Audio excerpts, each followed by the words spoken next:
નમસ્કાર, હું છું વિક્રમ વકીલ અને આપ જોઈ રહ્યો છો હોટલાઇન ન્યૂઝ. છેલ્લા થોડા કલાકોથી એક બાબત ખૂબ જ ચર્ચામાં રહી છે અને એ છે તિરુપતિ બાલાજી મંદિરમાં પ્રસાદી બાબતે જે ચોંકાવનારો ઘટસ્ફોટ થયો છે કે એ મંદિરના પ્રસાદમાં ગાયનો ચરબી, ડુક્કરની ચરબી અને માછલીનું તેલ એટલે ફિશ ઓઇલ વપરાતું હતું. અને આ જાણીને કરોડો ભક્તો જે તિરુપતિ બાલાજીમાં શ્રદ્ધા ધરાવે છે કે નથી ધરાવતા એવા કરોડો હિન્દુઓ એકદમ ચોંકી ગયા છે અને એમને ખૂબ આઘાત લાગ્યો છે કે આટલી હદે છેતરપિંડી થાય અને ખોરાકની બાબતમાં ભેળસેળ થાય એ તો આપણે જાણીએ છીએ, પણ હવે તો મંદિરના પ્રસાદમાં પણ ભેળસેળ થઈ રહી છે. આ બાબતે આજે આપણી સાથે ચર્ચા કરવા માટે છે ગુજરાતના ખૂબ જાણીતા સિનિયર પત્રકાર અને વિશ્લેષક જગદીશભાઈ મહેતા. જગદીશભાઈ, તમારું ખૂબ ખૂબ સ્વાગત છે હોટલાઇન ન્યૂઝમાં. નમસ્કાર.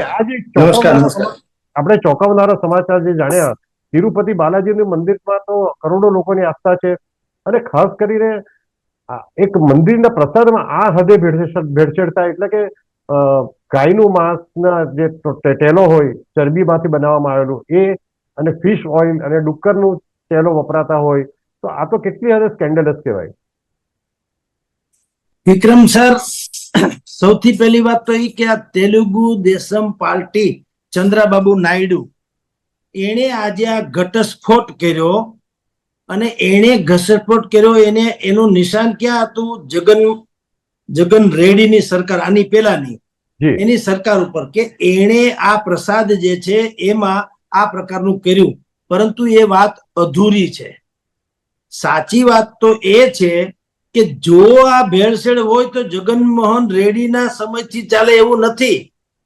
આ 300 વર્ષથી ચાલી આવતી પરંપરા છે. એને દિત્તમ કહેવાય છે. દિત્તમ એટલે પ્રસાદ, લાડુ.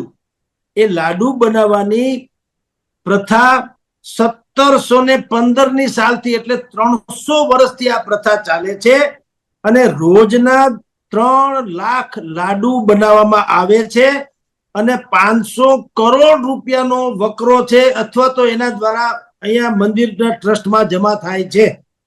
હવે વાત મારી એ છે કે જે ચંદ્રાબાબુ નાયડુને આજે જે ઘટસ્ફોટ એટલે કે 2 દિવસ પહેલા એને જે જાણ કરી, ઘટસ્ફોટ કર્યો અને લેબોરેટરી ટેસ્ટિંગમાં પણ એ વાત થોડે ઘણે જે સાચી સાબિત થઈ, તો સૌથી પહેલી વાત તો એ છે કે તિરુપતિ જે મંદિર જે ટ્રસ્ટ ચલાવે છે, જે લાડવા બનાવે છે, એ રસોઈયાથી માંડીને સંચાલકને ખબર ન હોય એવું તો બને નહીં.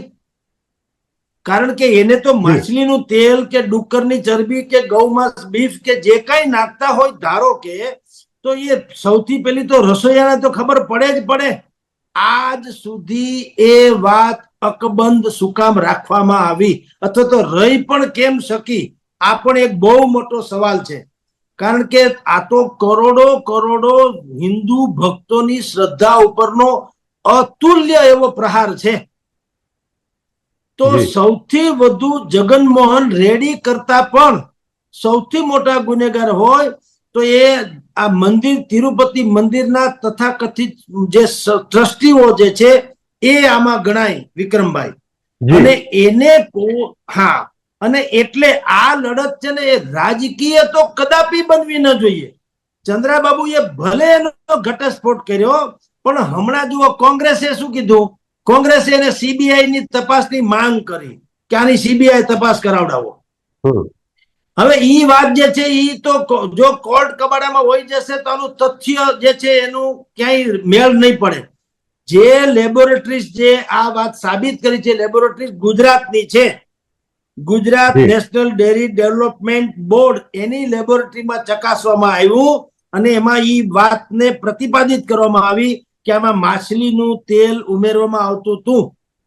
તો હવે ઈ જ્યારથી પણ આવું થતું હોય તો સૌથી પહેલા તો દેશભરના જેટલા હિન્દુ ધર્માચાર્યો છે એને અત્યારના જે તિરુપતિ બાલાજી ટ્રસ્ટ સંચાલનના જે સંચાલકો છે, ઓન ધ સ્પોટ એને કોઈ પણ ભોગે ત્યાંથી તગડી મૂકવાની માંગણી કરવી જોઈએ. અને કેન્દ્ર સરકારને કેવું છે આમાં હસ્તક્ષેપ કરે. હાલાકી અત્યારે તો કેન્દ્ર સરકાર અને ચંદ્રાબાબુ નાયડુની સરકાર એ સાથી પક્ષ તરીકે છે એટલે સરળ પણ રહેશે.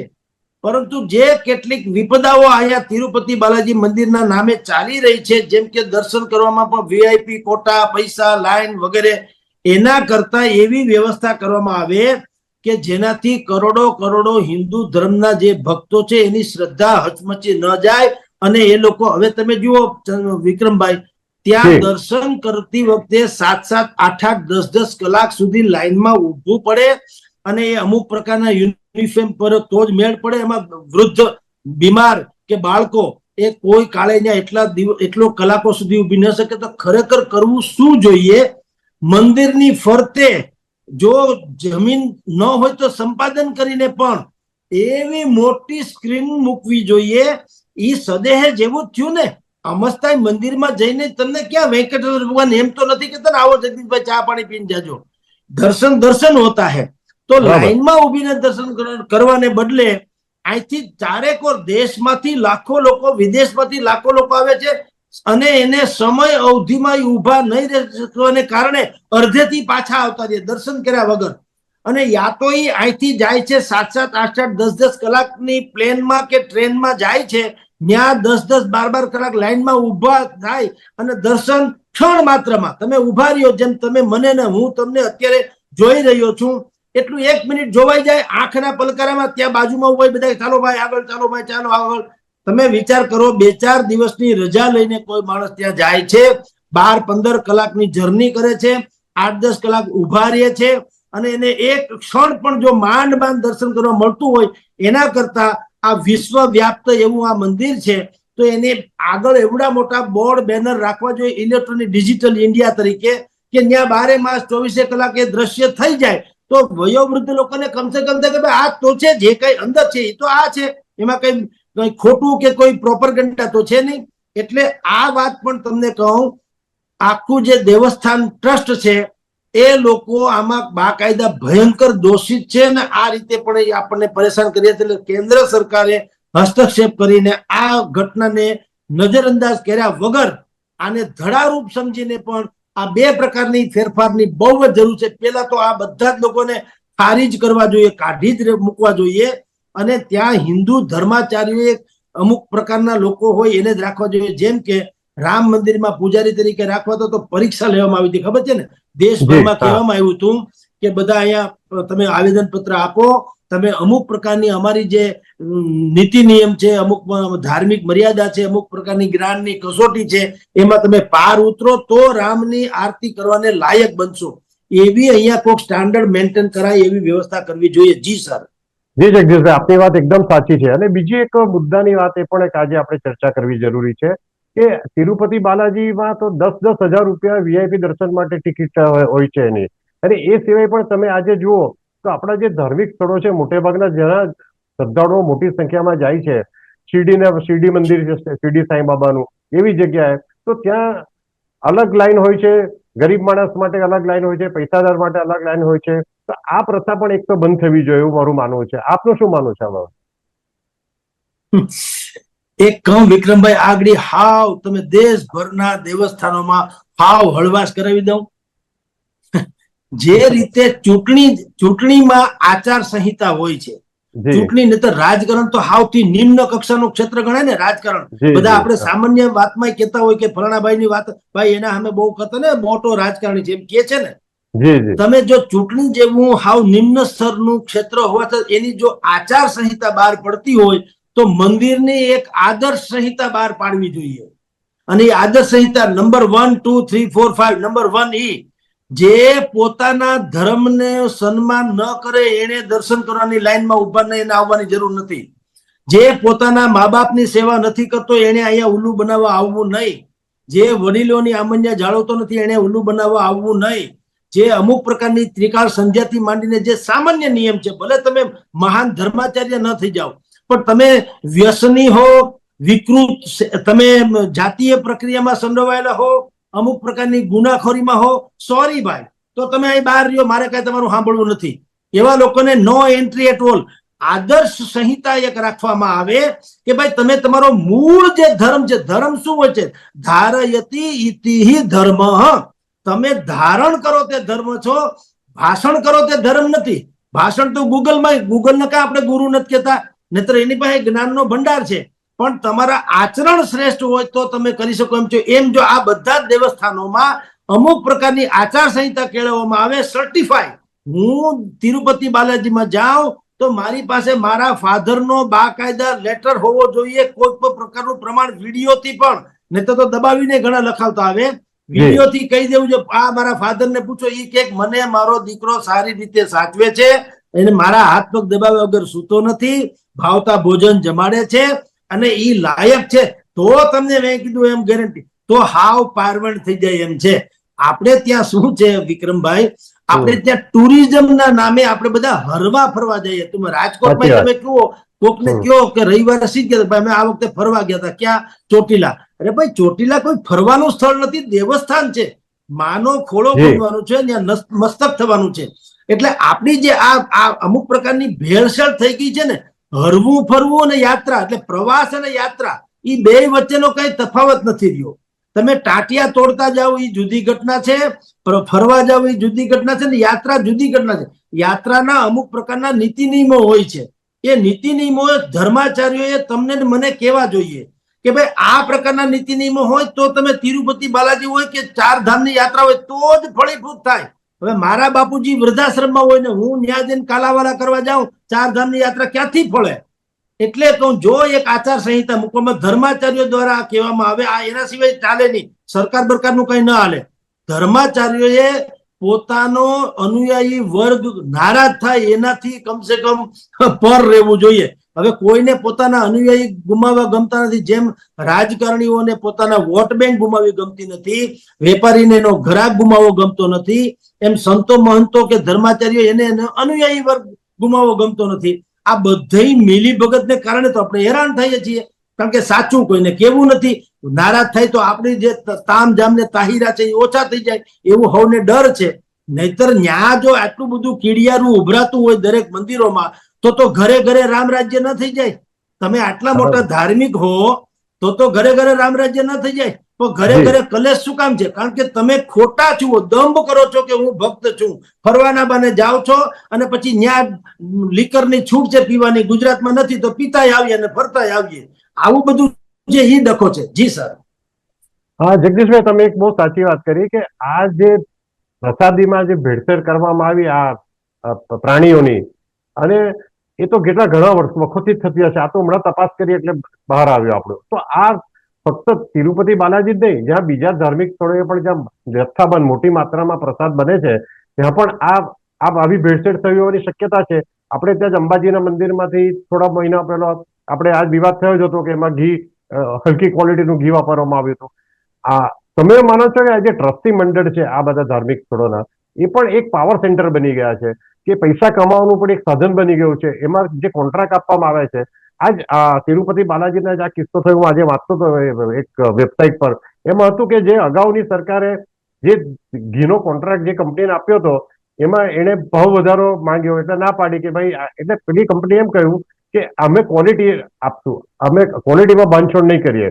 પણ જે નવી કંપનીને કામ અપાયું ત્યારે આ થયું. બાકી તો સીબીઆઈ તપાસ થશે કે કોઈ પણ લોકલ એજન્સી તપાસ કરશે ત્યારે બધી વાત બીજી માહિતી બહાર આવશે. પણ આપણે જગદીશભાઈ, આપણે ફક્ત મંદિરના પ્રસાદ નહીં, દરરોજ ખાણી પીણીની બાબતમાં પણ ભયંકર ભેળસેળ થઈ રહી છે. આ બાબતે પણ આપણે જાગૃત થવાની જરૂર છે. બિલકુલ સર, જાગૃત એટલે આમ જુઓ ને સર, તો પ્રજા આમ તો જાગૃત છે જ, ખબર પડે છે. મુશ્કેલી શું છે કે એક તો નિકમ્મું તંત્ર છે અને આપણે બધા છે ને આપણી શક્તિને સહન શક્તિમાં ફેરવી નાખી છે. એક મોટામાં મોટો ડ્રોબેક જે છે આ છે સાહેબ, શક્તિ બધા જ પાસે છે પણ આપણે એ શક્તિને સહન શક્તિમાં પલટાવી નાખી છે. મને એમ થાય કે હું શું કામ કરું, તમને એમ થાય કે હું શું કામ કરું, ઓલાને એમ થાય કે હું શું કામ કરું, તો બધા એમ કે અમે શું કામ કરીએ. એટલે આ લોકો ચરી ખાય છે. અંબાજીમાં મોહનથાળની જગ્યાએ ચીકી આપવાની જે વાત થઈ હતી, તમે વિચાર કરો, એ એક ગુજરાત રાજ્યના ટોચના રાજકારણીના સંબંધી છે જે સોમનાથમાં પણ ચીકીનો કોન્ટ્રાક્ટ એની પાસે છે, અમદાવાદ આપણે અંબાજીમાં પણ એને છે. તમે વિચાર કરો સાહેબ, ક્યાં મોહનથાળનો પ્રસાદ ને ક્યાં ચીકી. તો કાલ સવારે તમે લોલીપોપ આપશો તો ભલામણા પ્રસાદ હોતા હે. પણ મેં કીધું તેમ આ બધામાં ક્યાંય જવાબદારી ફિક્સ નથી અને આપણે બધા જ લોકો એટલા બધા ઉલઝનમાં છીએ આપણી પોતાની વિપદાને કારણે કે આપણી પાસે તો એ પેરામીટર્સ છે જ નહીં કે આ પ્રસાદમાં કઈ શું નાખ્યું કે શું નહીં. તો જે તંત્ર છે એ નિકમ્મું છે. પણ મેં કીધું તેમ કે પ્રજા છે એ ખાલી જો આ એવડો મોટો અત્યારે ઘટસ્ફોટ થયો છે, અત્યારે તો આખું તિરુપતિ બાલાજીનું જે વિસ્તાર છે આંધ્રપ્રદેશમાં હાહાકાર મચી જવો જોઈએ અને સંતોએ ઉપવાસ ઉપર ઉતરી જવું જોઈએ ને. દાખલા તરીકે જો પરમ સંત જે છે એને એમ લાગવું જોઈએ કે ઓહો મારા ભોળા ભક્તોને કરોડો વર્ષો જૂના મંદિરમાં 300 વર્ષની પ્રથામાં આ પ્રકારે અન્ય સનાતન ધર્મનો સત્યાનાશ કાઢી નાખવામાં આવ્યું. ભક્તોને તો ઠીક, પણ તિરુપતિ બાલાજીને પ્રસાદ તો એ જ ધરાણો હોય ને.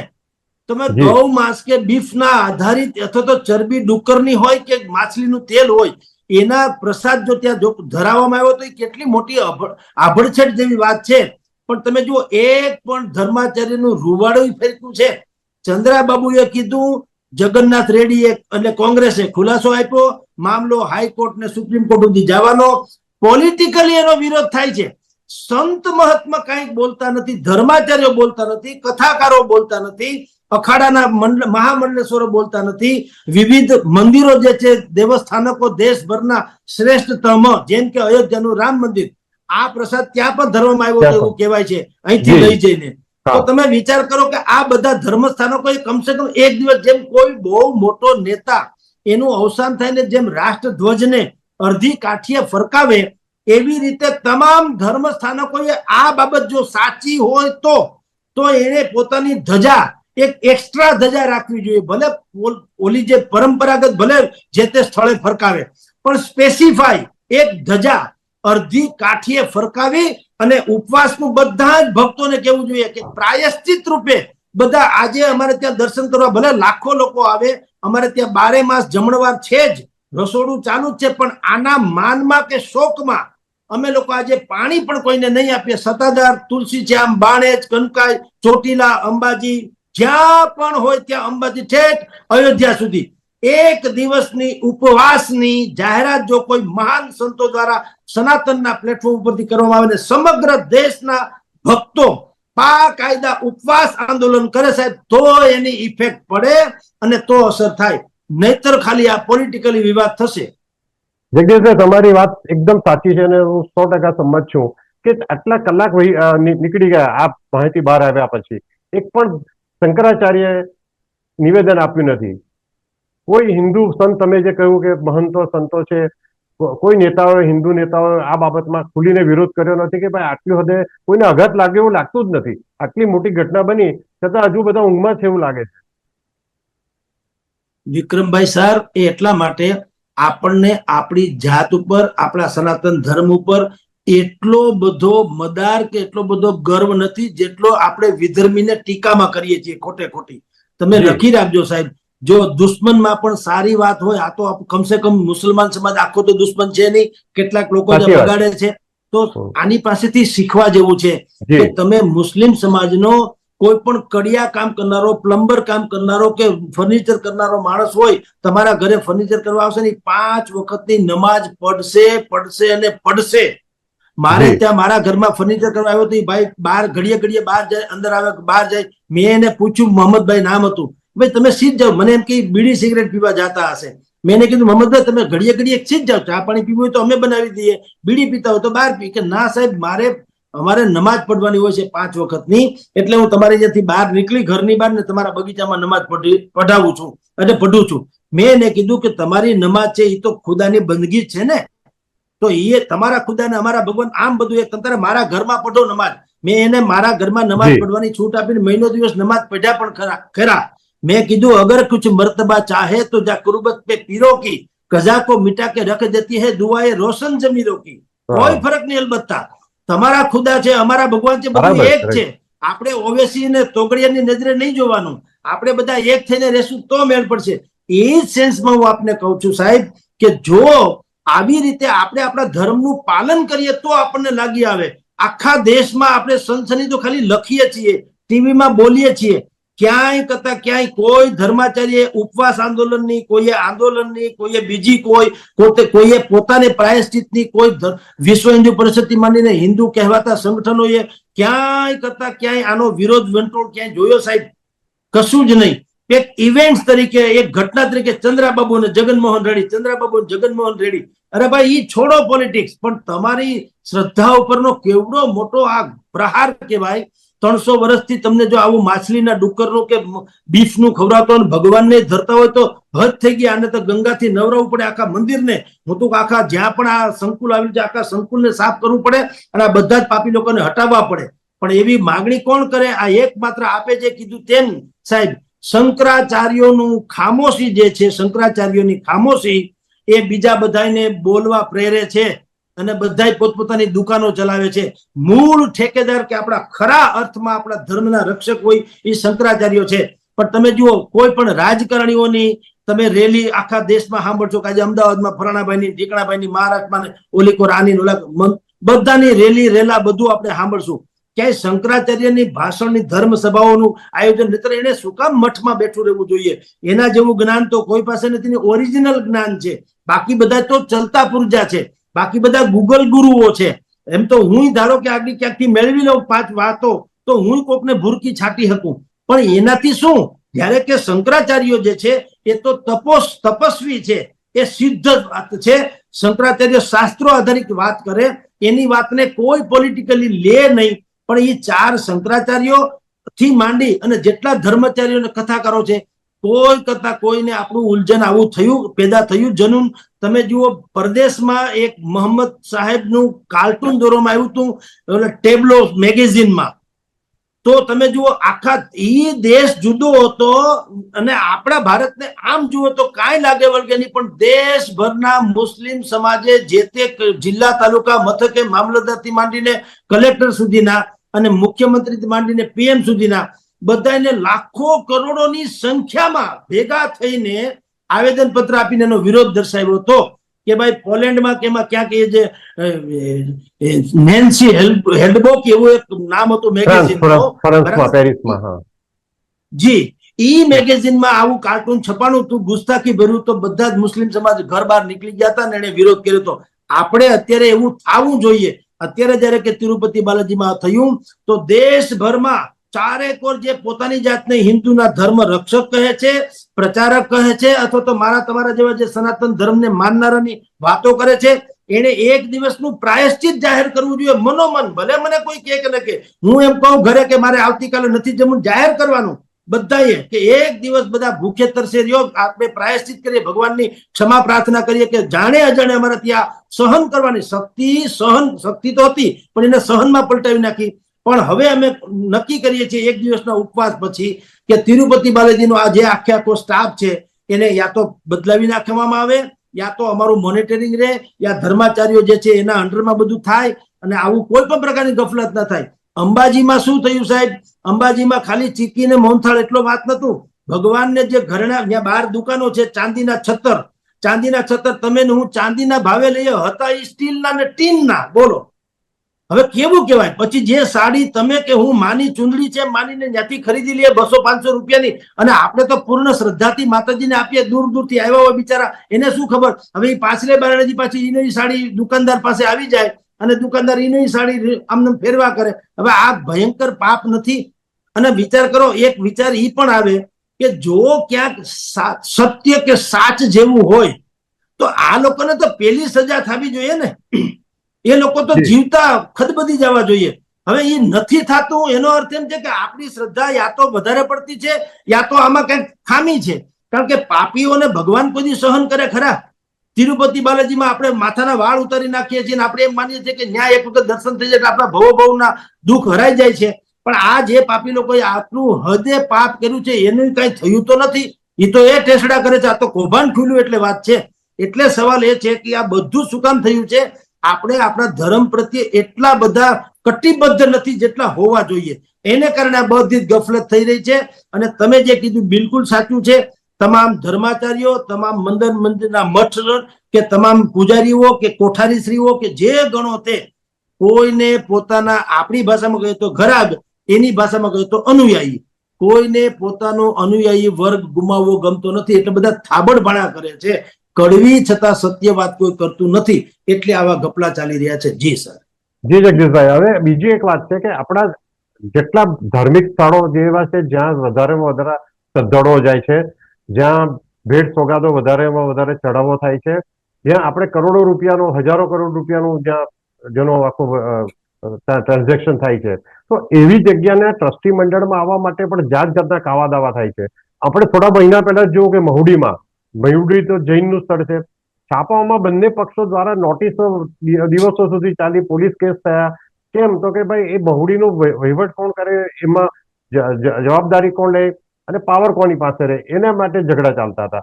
દરેક સ્થળે આવું છે અને આમાં પોલિટિક્સ પાછું આવે છે, અંદર ચાલે છે.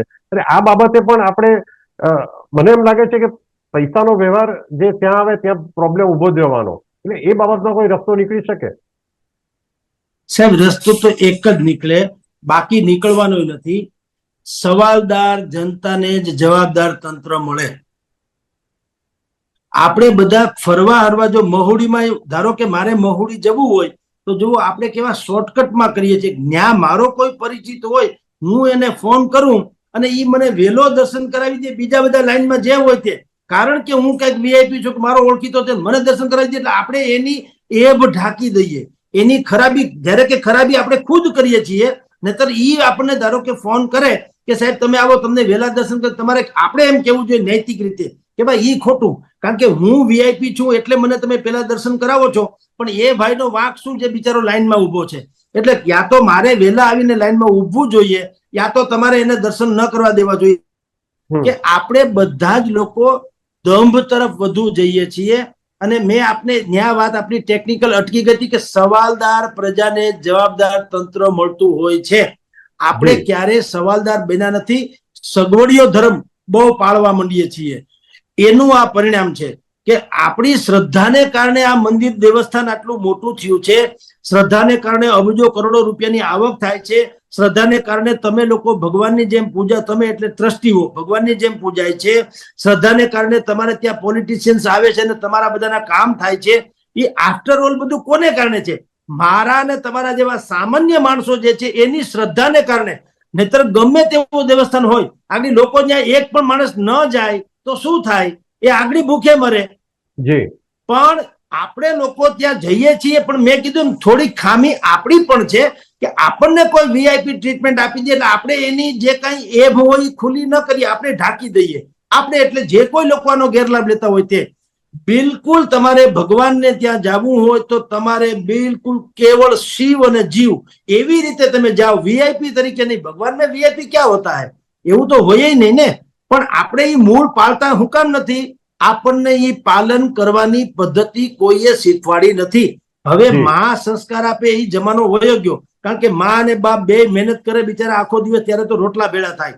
એટલે ઈ જવા દો. આ જે કામ છે એ તથાકથિત રીતે કહું તો પણ શંકરાચાર્યથી માંડી, ધર્માચાર્યથી માંડી, કથાકારોથી માંડી ને જેટલા લોકો જે છે, જે સનાતન ધર્મના ઝંડા લઈને ફરે છે, એને બાકાયદા આ બધી આચાર સંહિતા જે છે એને બદલે આદર્શ સંહિતા બહાર પાડવી જોઈએ કે ભાઈ મંદિરમાં આ રીતે. હવે કેમ ધીરે ધીરે તમે જુઓ છો, પેલા ખાલી પગરખા નહીં પહેરવા એવું હતું, હવે આવે છે ને ચારેકોર કે શોર્ટ કપડા પહેરવા નહીં, બીભત્સ દેખાવ એવું હાલું, એ ધીરે ધીરે શરૂ થયું છે. એમ ચોખ્ખે ચોખ્ખું તમને કહું, અમારે રાજકોટમાં એક હમણાં નવું મંદિર પત્રકારોમાં ઇન્વોલ્વ હતા ટ્રસ્ટી મંડળમાં. એને મને કીધું સાહેબ તમે આવો મંદિરના દર્શન કરવાને ઉદઘાટન વિધિમાં. મેં કીધું આવું એક શરતે, તમે અહીંયા બોર્ડ મારો આચાર સંહિતાનો. આટલા લોકો અહીંયા ખોટે ખોટે ગળદી કરવા ન આવી, જે પોતાના માવતર ન હાચવે, જે ખોટે ખોટું સરકારને ઉલ્લુ બનાવે, જે ટેક્સ પ્રમાણમાં જે ભરવા પાત્ર હોય ટેક્સ ન ભરે, પછી કોઈને હેરાન કરવાનું હોય એ ન કરે, હરામનું લેવાની કોશિશ ન કરે, અમુક પ્રકારનું પળાય એટલા કમસે કમ નીતિ નિયમો પાળે, એને આ દર્શન કરાવવું. કારણ કે ભગવાન એના છે, ભોળાના ભગવાન છે. કાટોડેલ હોય, બુદ્ધિશાળી હોય ને ભેજું હોય એના ભગવાન નથી, ભગવાન ભોળાના હોય છે. એટલે આમ મેં કીધું એક આચાર સંહિતા તમે પાળો, એવું અહીંયા બોર્ડ મારો તો હું આવું. એમ હવે આ શંકરાચાર્યથી માંડીને બધા જો આવું કરશે વિક્રમ સર, તો પછી કદાચિત આવી ઘટનાઓ કદાચ બનતી અટકી શકે. આવા પ્રકારના વિડીયો તમને જોવા ગમતા હોય તો હોટલાઇન ન્યૂઝ ચેનલને લાઇક, શેર અને સબસ્ક્રાઇબ કરો.